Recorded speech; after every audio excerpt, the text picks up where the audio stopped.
This was a house built for dreams. Marble halls, gold-plated chandeliers, a jewel of the Gilded Age. But no one who lived here, ever truly thrived. What happened inside these walls would shock even the most hardened historians. We'll explain everything in this video, step by step. Don't skip it. In the 1870s, Robert Lockwood, a man whose fortune shimmered with the promise of the Gilded Age, envisioned a house that would stand as both monument and mirror, reflecting his ambition, taste, and desire for permanence. He was a man of numbers, of deals made in smoke-filled rooms, yet in this dream he sought to trade the ledger for marble, wood, and gold, to transform wealth into art. Each decision carried weight, every choice a negotiation between desire and discipline, for Lockwood knew that grandeur required not just vision, but obsession. The land he chose, overlooking rolling lawns and distant waters, seemed to hum with potential, whispering in the wind that this was a place where history could be claimed and curated. Yet even as he walked its future corridors, measuring vistas with a discerning eye, the mansion existed first in his mind, a labyrinth of possibilities that would test the limits of patience, loyalty, and imagination. He commissioned the finest architects, men whose reputations sparkled like the chandeliers they would one day design. These were artisans and dreamers who understood that a house of such ambition could not be merely built, it had to be choreographed. Foundations were laid with precision, beams hewn and polished, rooms calculated for effect as much as function. Marble was imported, hand-selected for color and grain, each piece an unspoken declaration of refinement. The ceilings rose with a gravity that felt almost theatrical, while staircases curled like the sweeping gestures of a conductor's hand. It was a labor not only of construction but of persuasion, persuading wood, stone, and glass to bend to the human imagination. Yet, beneath the elegance, the work demanded unrelenting discipline, long hours for the laborers, meticulous scrutiny from Lockwood, and a quiet anxiety that no material, however precious, could truly calm. Within the walls of this unfolding masterpiece, the human drama began. Lockwood's family watched the house grow as a living entity, one that demanded attention and devotion. Each day brought minor crises, a marble slab that did not match, a beam that bowed too slightly, a decorative motif that failed to convey the intended grandeur. The smallest imperfections became magnified in the glow of ambition, reminders that beauty exacts a cost. Servants whispered about Lockwood's intensity, about the way his gaze lingered on unfinished corners, as if the house itself were a mirror reflecting inadequacy. Yet this obsession was not cruelty. It was the relentless pursuit of a dream so complete that it threatened to eclipse the lives it was meant to enrich. By the time the mansion's exterior was finished, its presence was commanding. Gilded balconies glimmered, windows caught sunlight like captured fire, and gardens were planted with symmetry so precise that each path seemed preordained. But within this perfection, there was a quiet tension, a sense that human desire and ambition were wrestling with one another, that the house was as much a crucible as it was a home. Each corner whispered stories of labor, sacrifice, and unseen strain. Lockwood had built more than a residence. He had created a stage, a place where opulence would meet vulnerability, and where the cost of grandeur would reveal itself not in ledger books, but in the invisible, almost imperceptible lines of fatigue and hope etched on the faces of all who touched it. The mansion rose like a symphony of stone and light, each element deliberate, each detail a whisper of intention. Its Second Empire style was more than fashion. It was an assertion, a conversation with European grandeur filtered through the ambition of an American tycoon. The mansard roofs crowned the structure with elegance, their steep slopes punctuated by dormer windows that peeked out like curious eyes, watching the lawns, the carriageways, and the distant horizon. From afar, the house was imposing yet inviting, a contradiction that mirrored the mind of its creator. For Lockwood sought a home both monumental and intimate, a place that would impress without alienating, that would shine yet conceal. The very silhouette of the mansion suggested movement, the gentle swell of roofs and terraces echoing the pulse of human expectation, the rhythm of obsession that had guided every nail and plank. Inside, the architecture revealed itself as a choreography of space and light. Ballrooms stretched stretched wide, their proportions calculated to awe, to inspire gatherings that would feel both grand and inevitable. Crystal chandeliers hung like frozen waterfalls, catching the sun and scattering it into fractured rainbows across polished floors. The ceilings soared, each painted panel a study in symmetry and fantasy, adorned with gilded cornices and carved reliefs that demanded attention. It was a house meant to be experienced, to be walked through like a narrative, each room a chapter in a story of taste and ambition. Yet beneath the splendor lay the invisible labor of countless hands, carpenters, artisans, and painters, whose sweat and precision had been invested in the silent expectation that beauty must dominate all, even the human heart. The libraries, meanwhile, were sanctuaries of quiet obsession.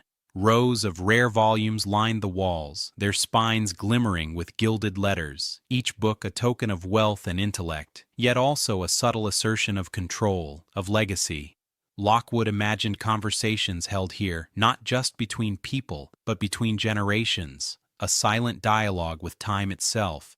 The smell of leather bindings and polished wood lingered in the air, mingling with the faint trace of candle smoke from study lamps long extinguished. There was an almost sacred weight to the room, as if the books themselves could judge the ambitions of those who dared enter, a reminder that even in luxury, perfection demanded vigilance. The conservatory offered another kind of spectacle, a garden encased in glass where exotic plants thrived under careful watch. Ferns and palms, orchids and rare blooms flourished in meticulously controlled light and humidity, a living testament to control over nature, a private Eden shaped by human hands. Yet for all its beauty, there was an undercurrent of tension, the fragility of life mirrored in the delicate stems, the whisper of water against glass, the quiet reminder that beauty requires constant vigilance, that even the most splendid spaces exact a toll. Every corridor, staircase, and gallery bore the signature of meticulous planning and unspoken obsession. Handrails curved with graceful precision, stair treads echoed beneath footsteps in a rhythm designed to command attention and inspire awe. Windows were framed to capture light at the perfect hour, casting shadows that transformed the interior over the course of a day, so that even the walls seemed alive, as if participating in the household's unseen dramas. Visitors felt it without knowing why, a subtle pressure, a sense that the mansion itself was aware of them, that the weight of ambition had seeped into the wood and stone, becoming part of the experience, part of the memory. Lockwood-Mathews was architecture in dialogue with human desire, a living portrait of wealth, taste, and obsession. Each element, from the mansard roofs to the conservatory, was a testament to vision and discipline, to the unrelenting pursuit of beauty. Yet it was also a mirror, reflecting the quiet costs of grandeur, labor and vigilance, expectation and anxiety, the fragile interplay of human hope against the immovable weight of structure. The house was a dream, yes, but one tinged with tension, a reminder that perfection is never passive, and that the more magnificent the creation, the more it exposes the vulnerabilities of those who inhabit it.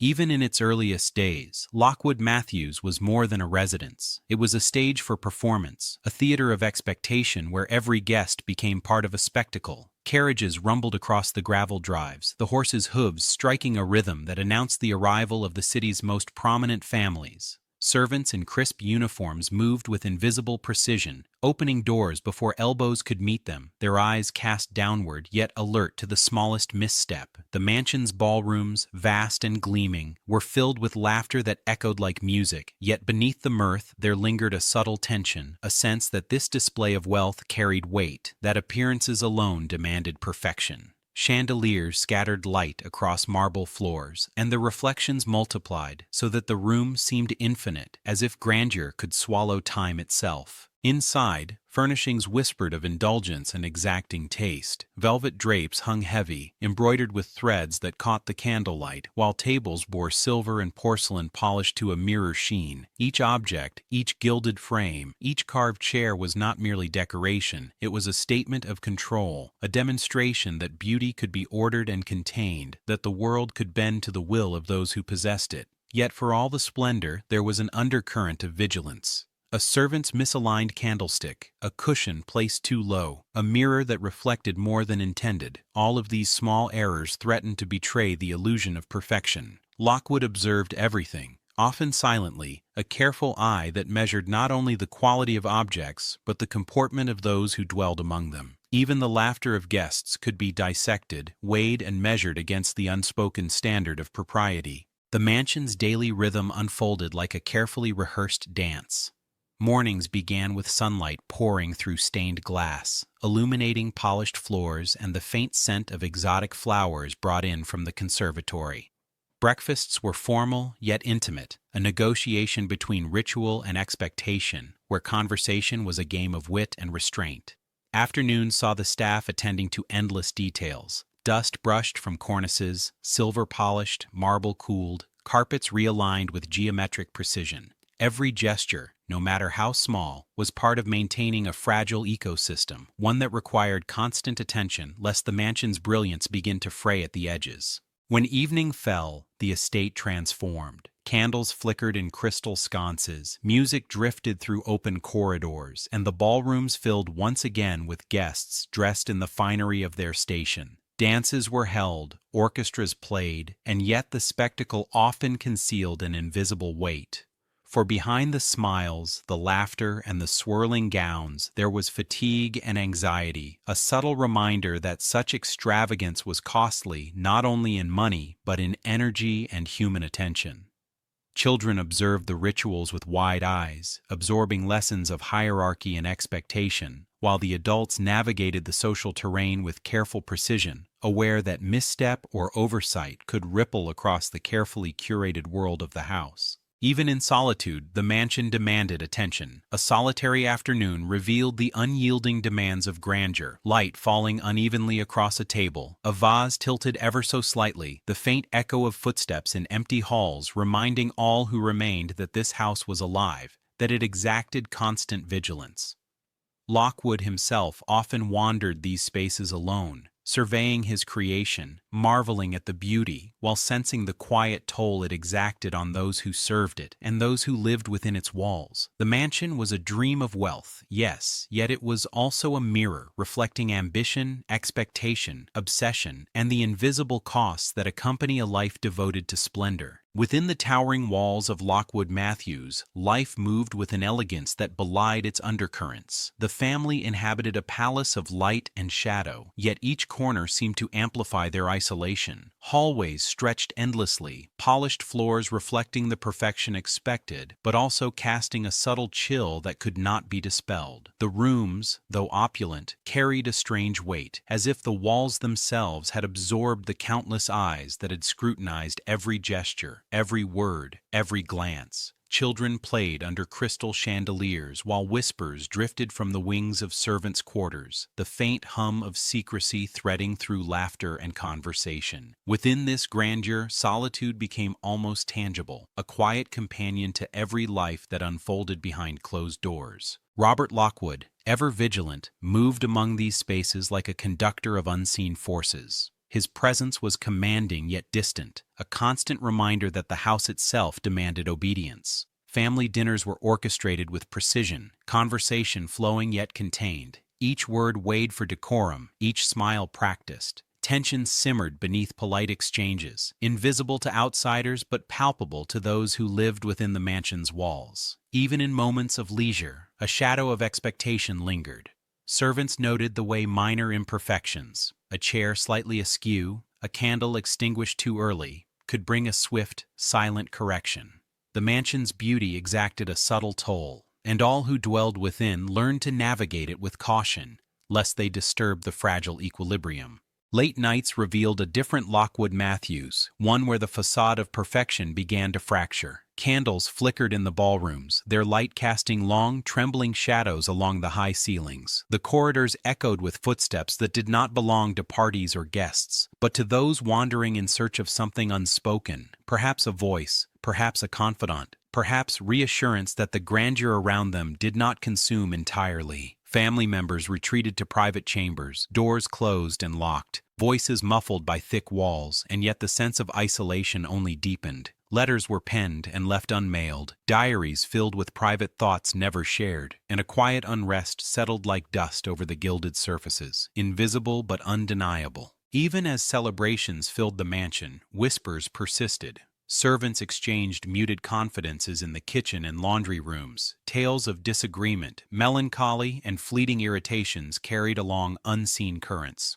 Sometimes it was a daughter's frustration over the rigidity of expectations, sometimes a son's quiet despair at inherited responsibilities, sometimes the subtle clash of ambition and desire that never found release in conversation. The mansion itself seemed to amplify these currents, corridors acting as conduits for unspoken emotion, ceilings reflecting both grandeur and strain, the very air holding memory, as if the walls themselves had learned to speak. Isolation did not spare the most privileged either. Despite the crowd of attendants, guests, and occasional neighbors, every member of the Lockwood family experienced solitude in moments meant for connection. A father sitting alone in the library, the faint rustle of pages as his hand trembled slightly. A mother standing at a balcony, watching sunlight fade across the gardens, a faint ache in her chest at the gulf between expectation and lived reality. Children learning to negotiate the language of wealth and propriety in their games, their laughter tinged with an awareness of scrutiny. Even joy was tempered, measured, contained, a reminder that in a house built for display, the private self could never entirely escape observation. And yet, beneath the tension, the whispers, and the isolation, there was a strange intimacy, a fragile bond forged by shared existence within these walls. The mansion demanded vigilance and composure, but it also created a space for subtle understanding, for quiet empathy between those who moved carefully in the shadows of opulence. Each gesture, each glance, carried meaning. Each room held memory. Lockwood-Mathews was more than architecture, more than marble and glass.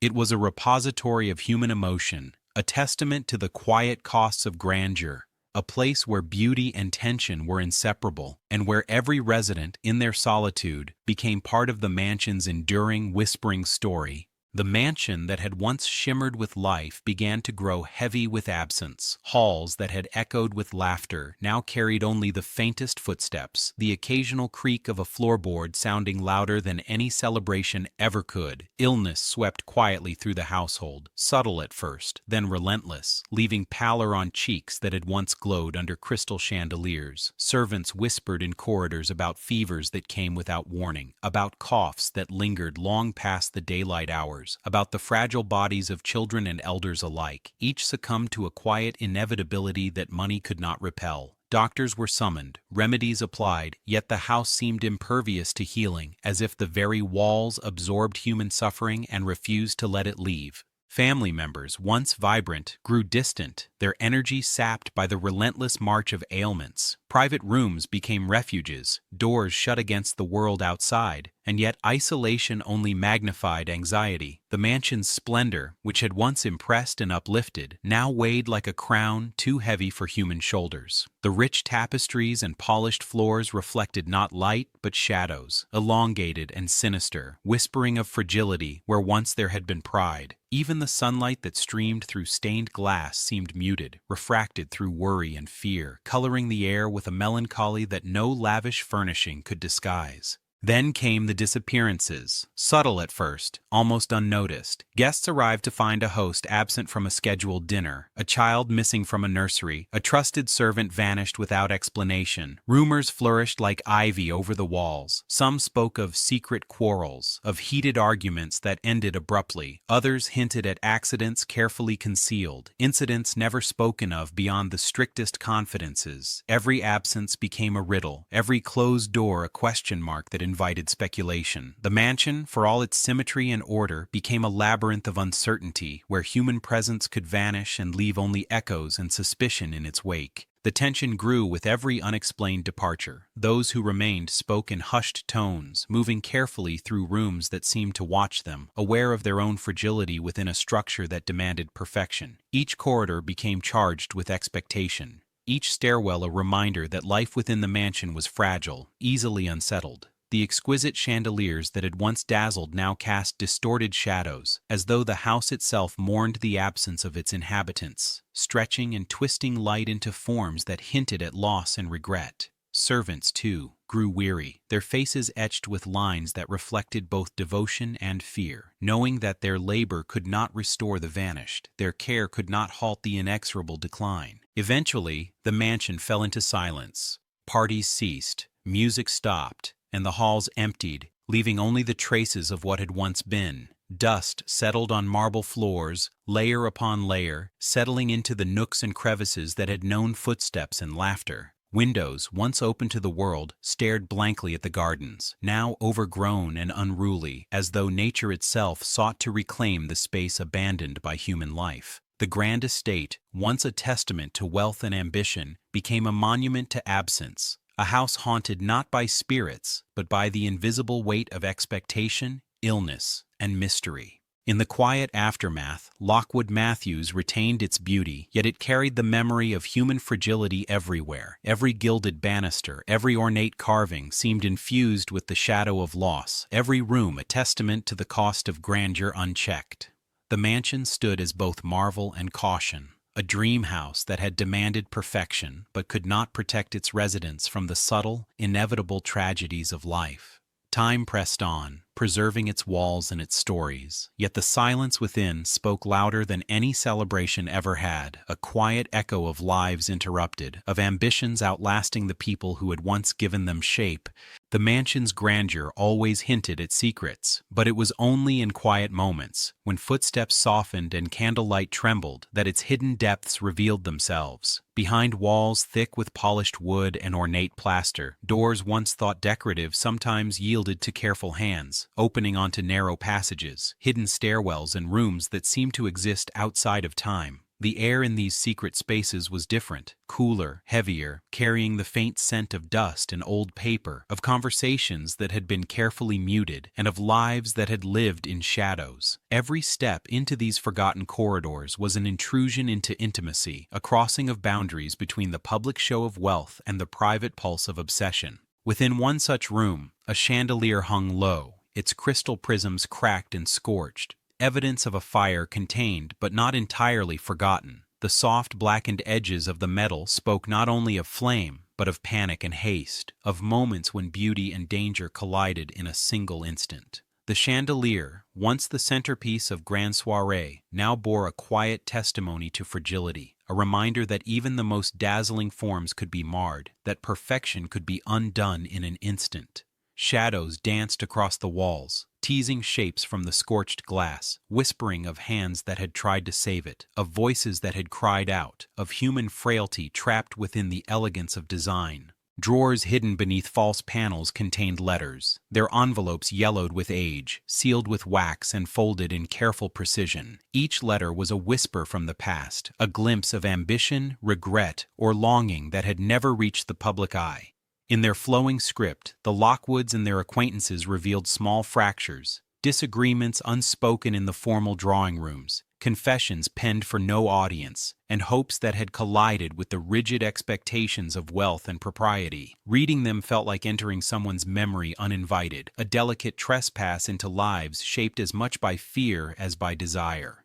The words carried weight, not only of content, but of the very act of concealment, of the awareness that language itself could be dangerous if seen or heard at the wrong moment. In the deepest recesses of the mansion, diaries lay tucked beneath floorboards or hidden behind panels in libraries, pages brittle but legible, ink faded yet insistent. They were intimate chronicles of days lived under constant scrutiny, of evenings spent navigating expectation and exhaustion, of the subtle triumphs and quiet failures that defined life within these gilded walls. Children recorded fleeting impressions of joy and melancholy. Servants documented labor and loyalty. Adults detailed schemes, worries, and regrets, all woven into a tapestry of secrecy. Each entry heightened the sense that the mansion was alive, listening, storing memory, transforming the mundane into something enduring, something both beautiful and unsettling. These hidden rooms and artifacts were not mere curiosities. They were repositories of human obsession and tension, tangible evidence that a house could shape the lives it sheltered as much as it reflected them. Every discovery revealed the duality of Lockwood-Mathews: public opulence and private uncertainty, grandeur and fragility, beauty and danger intertwined. Stepping into these spaces was to confront the silent insistence of history, the echoes of choices made under pressure, and the quiet costs exacted by wealth and ambition. The mansion, in its elegance and mystery, offered no easy answers, only the persistent suggestion that perfection is always fragile, that the secrets we hide are often the ones that shape us most profoundly, and that every crystal, every letter, every scorched prism carries the weight of human desire, regret, and memory. Today, Lockwood-Mathews stands in Norwalk not as a private residence, but as a living testament, a museum where time has been both preserved and suspended. The mansion rises from the grounds like a sentinel, its windows reflecting the soft Connecticut light, its rooflines tracing the horizon with deliberate grace. Visitors approach cautiously, almost reverently, as though crossing an invisible threshold into a world that has retained the pulse of those who once lived within its walls. Gravel crunched beneath shoes, echoing faintly along paths lined with hedges carefully clipped to echo the mansion's original symmetry, a reminder that even as decades pass, human care shapes memory as much as marble or glass. Stepping inside, the grandeur remains nearly intact. The air carries a faint trace of polish and wax, mingling with the subtle aroma of old wood and the echo of countless footsteps. Ballrooms stretch wide, chandeliers glitter overhead, and gilded mirrors multiply reflections, drawing the eye into illusions of endless space. Guides speak softly of the mansion's history, but the rooms themselves tell their own story. Light falls differently now, filtered through protective panes that guard delicate stained glass, yet the shifting patterns create the same dance of shadow and brilliance that fascinated the Lockwoods.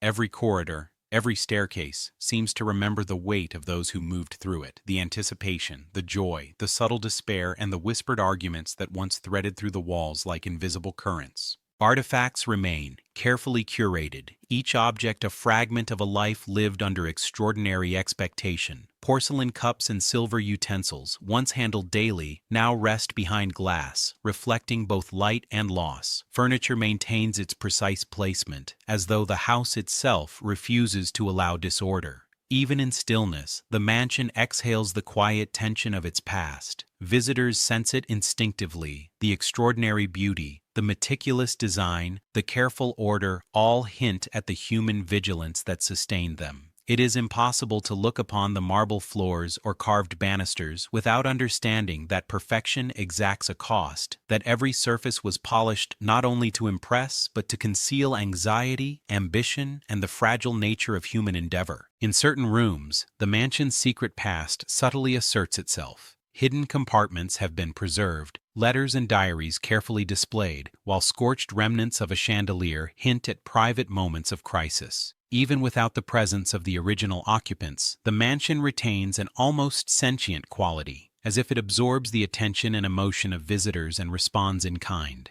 Walking through these halls, one can feel the lingering weight of expectation, the tension that once simmered beneath social rituals, the careful orchestration of life lived in full view, yet perpetually shadowed by scrutiny. The house has become a bridge between eras, a reminder that history is not merely events recorded on paper, but the intimate, often unspoken experiences of those who inhabited a space. Outside, the gardens flourish, their symmetry maintained yet softened by time. Nature reclaiming subtle spaces, while preservationists carefully tend to flowers, paths, and fountains. Each hedge, each bloom, echoes the human labor that once transformed land into vision, a conversation between ambition and patience, between impermanence and the desire to leave a mark. The mansion's presence in Norwalk is thus dual. It is both a monument to the Gilded Age and a repository of quiet human stories, a place where visitors confront not only the extraordinary artistry of architecture and design, but also the fragile emotions that shaped every detail. It is a space that inspires awe, contemplation,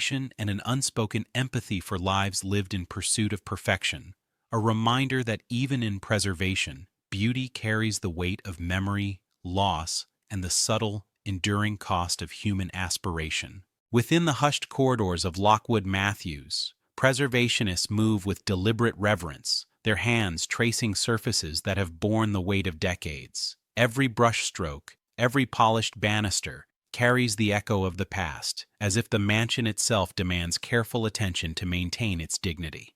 Frescoes on the ceilings, once dulled by the passage of time and neglect, are painstakingly restored, each color revived with painstaking accuracy.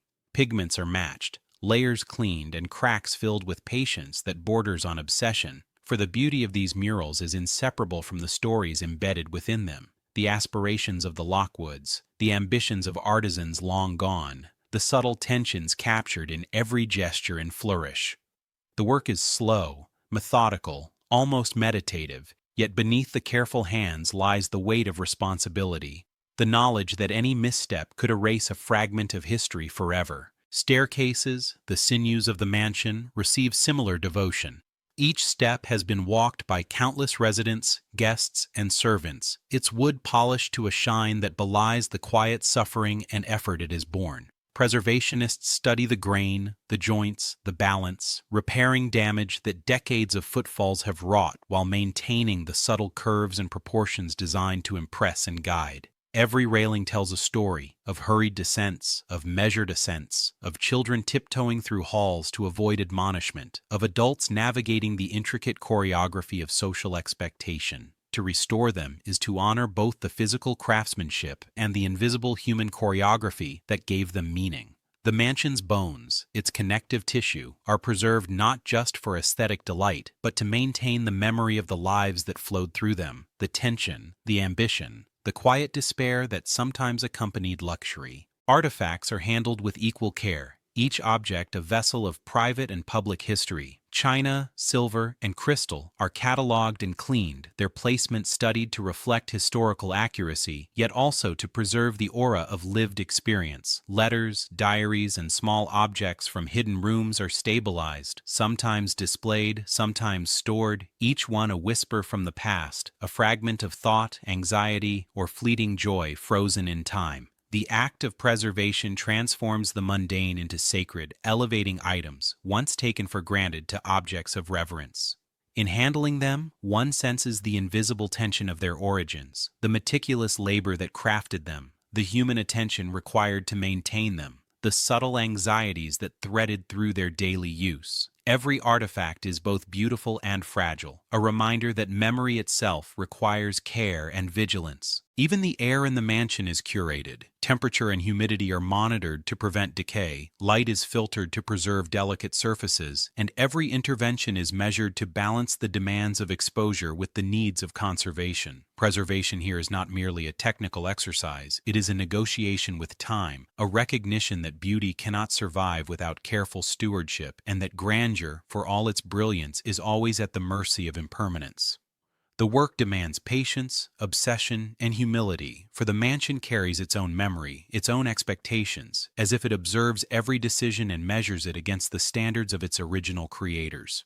Through these efforts, Lockwood-Mathews transcends the mere passage of decades, becoming a bridge between past and present.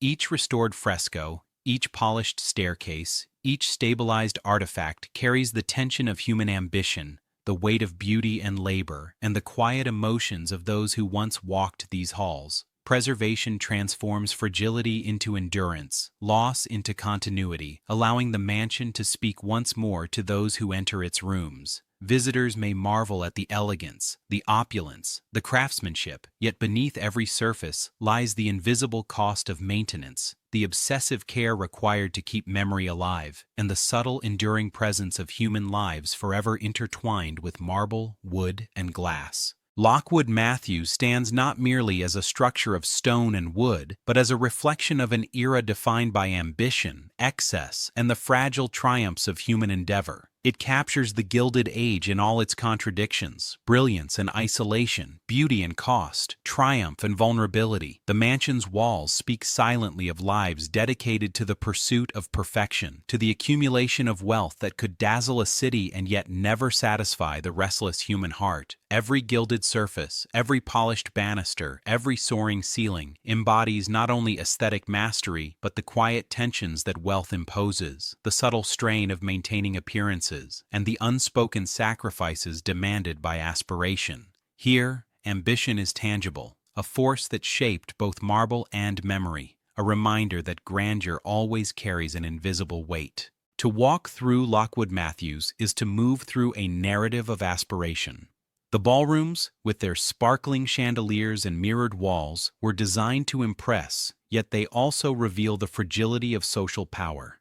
In these spaces, laughter and music were not merely entertainment. They were instruments of influence, mechanisms through which alliances were formed and reputations meticulously curated. The very act of hosting, of performing civility and elegance, imposed discipline and expectation upon all who entered. Guests may have marveled at beauty, yet every glance, every gesture, every polished surface carried a quiet admonition. Wealth may create awe, but it also exacts a cost. The mansion is therefore a lesson in subtle tension, teaching that opulence, however dazzling, exists in delicate balance with human endurance and emotional vulnerability. Even the private chambers reflect the paradox of the era. Bedrooms lined with velvet drapes and hand-carved furnishings were spaces of comfort, yet also spaces of isolation. Diaries, letters, and hidden notes reveal that behind the grandeur, family members wrestled with expectations, ambitions, and disappointments. The mansion's architecture, designed to awe, also constrained. Its very perfection imposed order and control, leaving little room for spontaneity or reprieve. In this way, Lockwood-Mathews becomes emblematic not only of wealth but of the human cost that accompanies it, a symbol of how material triumph can coexist with emotional fragility, a house of beauty that both shelters and scrutinizes. Beyond the walls, the estate itself serves as a metaphor for the ambitions of an era. Gardens trimmed with geometric precision, fountains reflecting the sun in symmetrical patterns, and manicured pathways all demonstrate the human desire to impose order upon nature, to shape the world as meticulously as one shapes reputation and legacy. Yet nature asserts its presence even here, with vines climbing the facades, flowers blooming in imperfect symmetry, subtle reminders that control is never complete. Lockwood-Mathews, in this dialogue between human intention and natural unpredictability, captures the fragile tension at the heart of the Gilded Age, the effort to create permanence in a world defined by change. The mansion's enduring presence in Norwalk elevates it beyond architecture into cultural memory. It is studied, visited, and preserved, not merely for its artistry, but for its testimony to a period in which wealth was a language, ambition, a performance, and fragility a constant companion. Every restored fresco, polished staircase, and curated artifact carries the imprint of countless hands, both past and present, bridging generations through attention, labor, and care. Visitors experience not just beauty, but also the human stories embedded in every surface, the hopes, anxieties, and quiet sacrifices that have shaped the mansion and its legacy. Lockwood-Mathews thus becomes a living emblem, a space where the Gilded Age speaks not only in opulence, but in the tension and vulnerability that defined the lives of those who dared to build, inhabit, and preserve such extraordinary ambition. As visitors step through the doors of Lockwood-Mathews, they enter more than a house. They step into the lingering pulse of lives once lived with brilliance and burden. The marble floors, polished to a mirror sheen, reflect not only sunlight but the invisible weight of human presence. Every echo along the corridors is a faint trace of footsteps once hurried with purpose or hesitated in quiet reflection.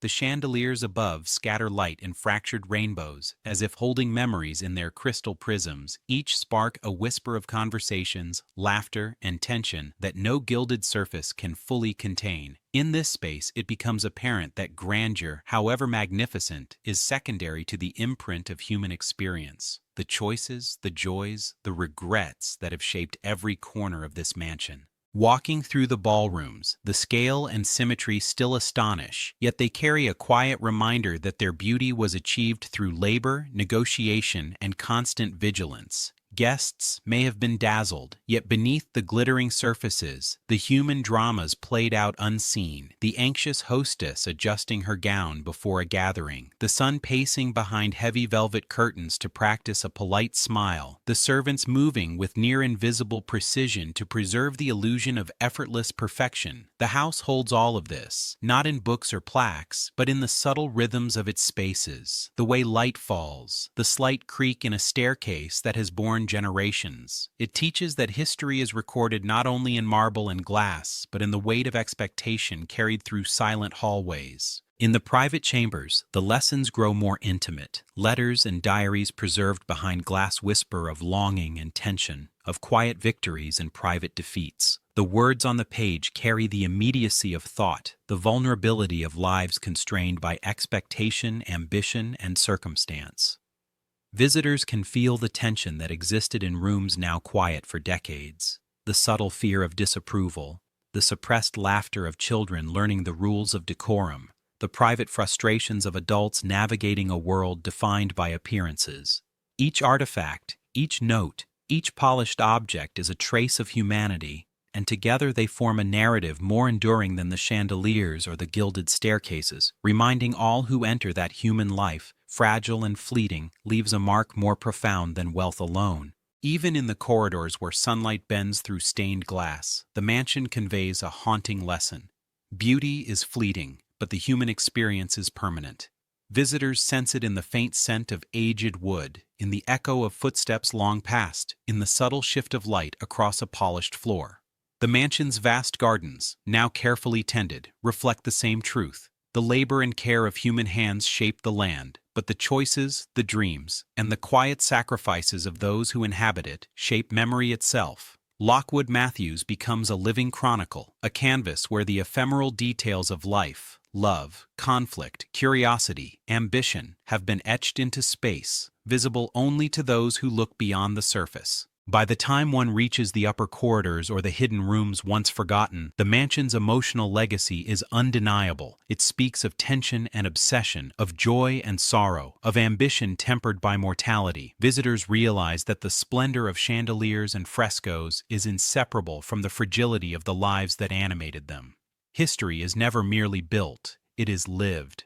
The mansion's walls, the staircases, the hidden compartments, and even the faint scorch marks in the chandeliers all testify that memory outlasts marble and that human experience, with its triumphs and regrets, shapes the narrative of time far more deeply than wealth, grandeur, or design.